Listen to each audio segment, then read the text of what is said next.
Students देखिए, students समझिए, मैंने आपको भी एप्लीकेशन तो लिखाई दिया, उसके बाद रिज्यूम लिखना है। उससे पहले आपकी कुछ नॉलेज और बढ़ाने के लिए, देखो मैं तो हमेशा अपनी ओर से बेस्ट देने का ट्राई करूँगा। मैं आपको 2 लाइन्स और एक्स्ट्रा लिखवा रहा हूँ। ये लाइन्स आप याद रखो तो बहुत अच्छी बात है, नहीं रखो तो कोई बात नहीं है। ये लाइन एक्स्ट्रा लाइन है, मतलब आपको उस एप्लीकेशन में बीच में अपने बारे में कुछ और ज़्यादा अच्छा बताना है। ये नहीं कि आप सबको ही लिख दो, फिर तो इतना बड़ा लेटर हो जाएगा, फिर गलत हो जाएगा, है ना। आप अगर लिखना चाहो, आपको लग रहा है कि ये लाइनें सूट हो रही हैं वहाँ, है ना, सूटेबल हैं, फिक्स बैठ रही हैं, तो आप इन लाइन्स को लिख सकते हो। 2 लाइन आपके लिए मैंने 2 पैरा आपके लिए बड़े बड़े लिखे हैं। देखिए क्या है ये, है ना। कंपलसरी नहीं है लिखना, अगर आपको लगता है कि ये लिखने से अच्छा लगेगा। ज़्यादा बड़ा नहीं होना चाहिए आपका एप्लीकेशन, क्योंकि उसके बाद आपको रिज्यूम भी लिखना है। तो ये एक्स्ट्रा लाइन है, वैसे ही लेटर के अंदर मस्ट नहीं है कि लिखनी है। देखिए तो आप क्या कह रहे हो, इम्प्रेशन जमाने के लिए हैं ये लाइनें। आप अपना इम्प्रेशन जमा रहे हो ताकि आपको नौकरी मिल सके, सामने वाला आपको आसानी से नौकरी दे। तो आप क्या कह रहे हो, माई अकेडमिक क्वालिफिकेशंस, मेरी जो अकेडमिक योग्यताएं हैं, लेटेस्ट टीचिंग स्किल्स, जो मेरी पढ़ाने की नवीनतम तकनीकी है। टीचिंग के अलावा आपका और भी हो सकता है, जरूरी थोड़ी है कि टीचर के लिए हो। टीचिंग हटाकर और कुछ भी कर दो आप, वर्किंग स्किल्स कर दो, टीचिंग की जगह वर्किंग, लेटेस्ट वर्किंग, टीचिंग की जगह वर्किंग भी कर सकते हो। Experience of teaching and working, पढ़ाने का और काम करने का अनुभव। एंड ए और लगाओ, ए प्लीजिंग पर्सनैलिटी, और एक मेरी जो प्लीजिंग पर्सनैलिटी है, मेरी चार्मिंग पर्सनैलिटी है, अच्छी खासी जो मेरी पर्सनैलिटी है।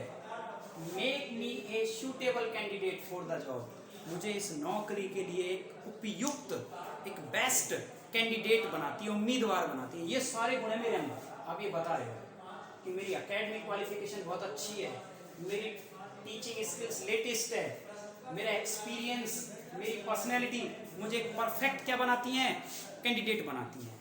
ठीक है, एक और लाइन है, I feel that my qualification and work experience, जो मेरी क्वालिफिकेशन है, मैं ऐसा फील करता हूँ, महसूस करता हूँ, मेरी योग्यताएं, मेरा जो अनुभव है, वो जो पोस्ट के लिए मेंशन्ड क्राइटेरिया है, क्राइटेरिया का मतलब होता है कसौटी,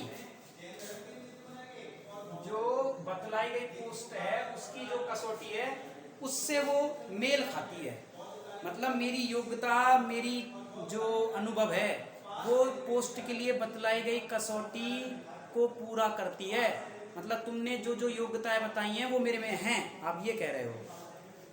एंड विल प्रूव यूजफुल, और ये मेरी योग्यताएं और ये मेरा अनुभव उपयोगी साबित होगा in contributing to the growth of your organisation, तुम्हारी संस्था को आगे ले जाने में।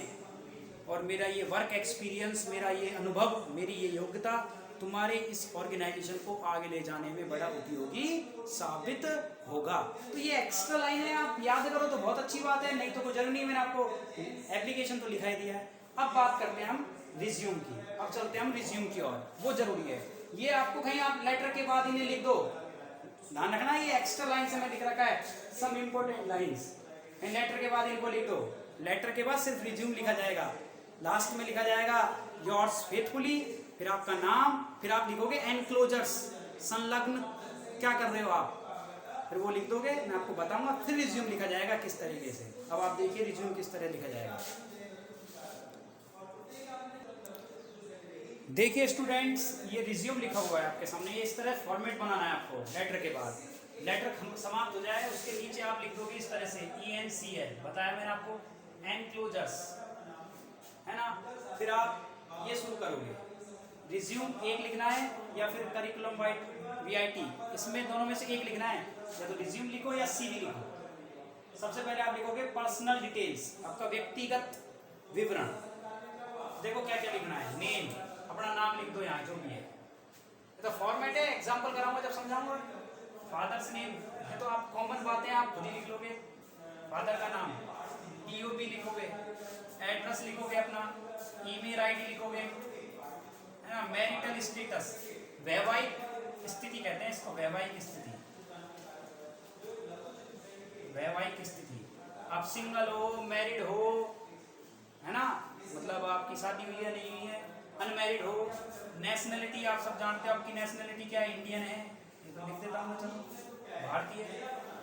ये इतनी प्रॉब्लम क्रिएट नहीं करती आपके लिए, नॉर्मल है, आप अपने बारे में लिख रहे हो। ये है सबसे इंपॉर्टेंट दूसरे नंबर की डिटेल, एकेडमिक डिटेल्स, आपकी पढ़ाई लिखाई वाली डिटेल, आपकी एक्सपीरियंस वाली डिटेल आपको लिखनी है, ये इंपॉर्टेंट है। इसमें 5-7 पॉइंट बड़े इंपॉर्टेंट हैं, मैं आपको बता देता हूँ कौन कौन से हैं इस वाली डिटेल में, एकेडमिक डिटेल्स में।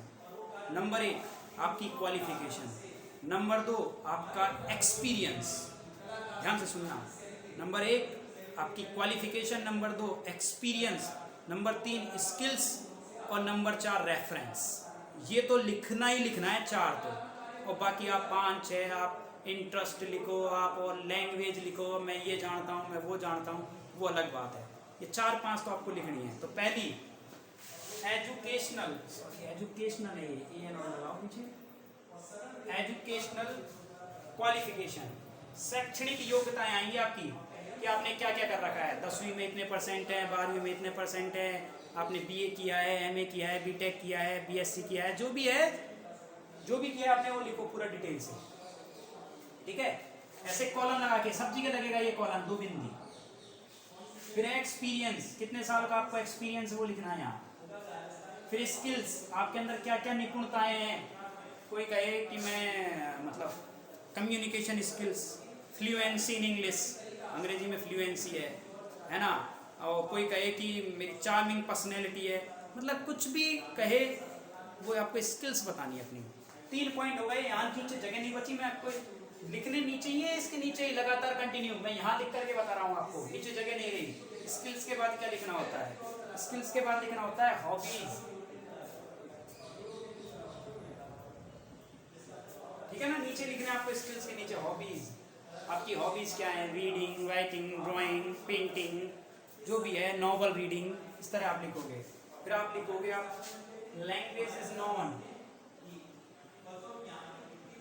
ये जरूरी नहीं है आप कौन कौन सी भाषाएं जानते हो, हिंदी, गुजराती, पंजाबी, अंग्रेजी, इंग्लिश, फ्रेंच, ठीक है ना। फिर आप लिखोगे इंटरेस्ट आपका क्या क्या है, हॉबीज, इंटरेस्ट, एक ही बात हो गई लगभग। और सबसे लास्ट में आपको लिखना है रेफरेंस,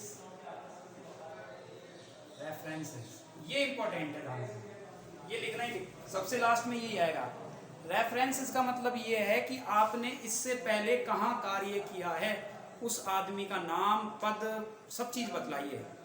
जैसे मान लो मैं केशवानंद में नौकरी कर रहा हूँ, इसके अलावा मुझे जयपुर किसी स्कूल में पढ़ाने के लिए जाना पड़े, तो मैं लेटर लिखूँ, रिज्यूम भी लिखूँगा, तो फिर मैं रेफरेंस में क्या लिखूँगा, स्वामी केशवानंद स्कूल, कि मैंने यहाँ पढ़ाया है। ये क्यों लिखा जाता है कि ताकि जहाँ आप नौकरी कर रहे हो वो ये जान सके कि आपने इससे पहले कहाँ कार्य किया है, और वहाँ कार्य आपने किया तो आपका व्यवहार, आपका कार्य करने का तरीका कैसा था, तो पिछला कार्य आपने कहाँ किया है वो इसमें लिखा जाता है रेफरेंस।